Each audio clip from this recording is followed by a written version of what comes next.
میرا سوال یہ تھا کہ گندم پیسنے کی اجرت میں آٹا اور پیسے دونوں دینا جائز ہیں؟ دیکھیے، گندم کی پسائی کی جو اجرت ہے وہ آٹے سے نہیں دی جا سکتی،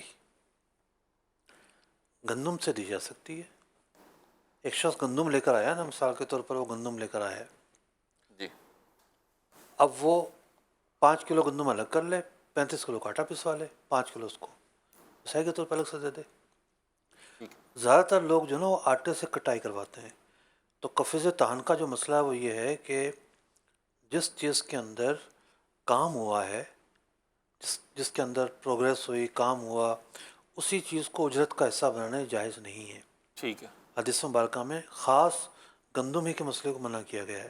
صحیح ہے، آپ جداگانہ گندم جو ہے نا وہ اجرت کا حصہ بنائیں، جداگانہ آٹا کوئی اجرت کا حصہ بنائیں، جو کہ پریکٹیکلی نہیں ہوتا، صحیح۔ لیکن یہاں پریکٹیکلی گندم کو حصہ بنانا بڑا آسان ہے۔ مثال کے طور پہ 1 من گندم ہے، 1 من گندم الگ کٹے میں رکھی، الگ رکھی، جی ہاں، سپوز جی کر ہاں، لیتے ہیں، اور 2 کلو الگ رکھی، اس کو کہا بھئی 1 من پیس دو اور یہ 2 کلو تمہاری اجرت ہے، اجرت۔ یہ تو ٹھیک ہے۔ اب یہ ہے دونوں گندم ہی، ہاں، لیکن یہ صورت جائز ہے۔ اس میں کوئی پروسیسنگ ہوئی نہیں نا، ٹھیک ہے، وہ جو 2 کلو گندم دی اس میں تو کوئی پروسیس کوئی نہیں ہوئی۔ پروسیسنگ نہیں ہوئی، اس نے ٹھیک ہے، اجرت کے طور پر دے دی اس کو، صحیح ہے، اور اجرت معجلہ یعنی ایڈوانس اجرت بھی دی جا سکتی ہے۔ صحیح ہے۔